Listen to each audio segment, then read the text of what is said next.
Hello बच्चों. Let's read the question. The question is explain the phenomena of torsion in gastropoda. इस question का की concept है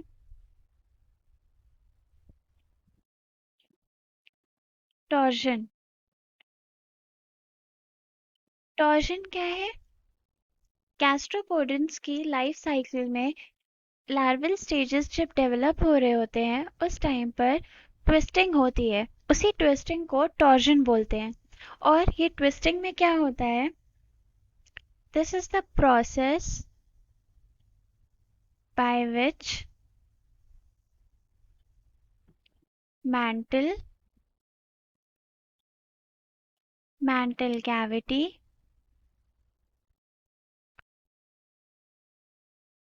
and the visceral mass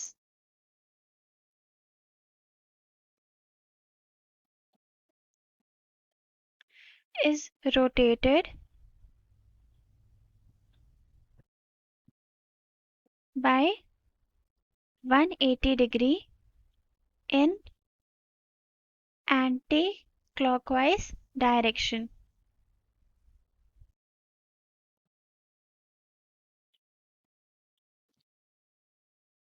Let's understand this as if this is the main body of the mollusk and this is the head part and this is the part of foot.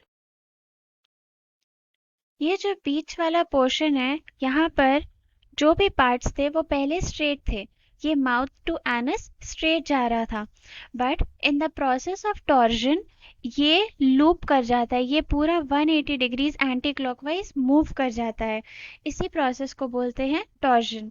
इसमें कुछ effects देखे जाते हैं. सबसे पहला है asymmetry. जो symmetry पहले थी वो अब डिस्टॉर्ट हो गई है. अब यहाँ पर कोई सिमेट्री नहीं रह गई है.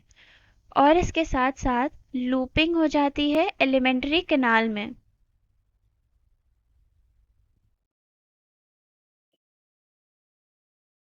मेंटल कैविटी डिस्प्लेस हो जाती है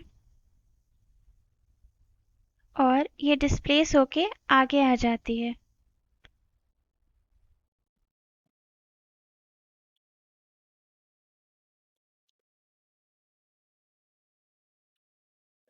और बहुत सारे ऑर्गन्स का लॉस हो जाता है जैसे कि किडनी जैसे ऑरिकल्स. वो इस वजह से बिकॉज अंदर का जो स्ट्रक्चर है वो बहुत तरह से चेंज हो जाता है. तो इन ऑर्गन्स के डेवलप होने के लिए जगह नहीं बचती है. तो इन ऑर्गन्स का लॉस हो जाता है. इसका मेन सिग्निफिकेंस ये होता है कि ये जो मेंटल कैविटी डिस्प्लेस हो जाती है एंटीरियर पोर्शन में उसकी वजह से ये होता है कि जब भी एनिमी अप्रोच करता है तो ये गैस्ट्रोपॉड्स अपनी बॉडी को अंदर विदड्रॉ करते हैं. और मेंटल कैविटी की एंटीरियर पोजीशन की वजह से हेड पहले अंदर जाता है. अगर डिस्टॉर्जन नहीं हुआ होता तो फुट पार्ट पहले अंदर जाता. सो ये एक प्रोटेक्टिव मैकेनिज्म की तरह से काम आता है. So this was it about torsion in gastropoda. Hope you understood the solution well. Best of luck.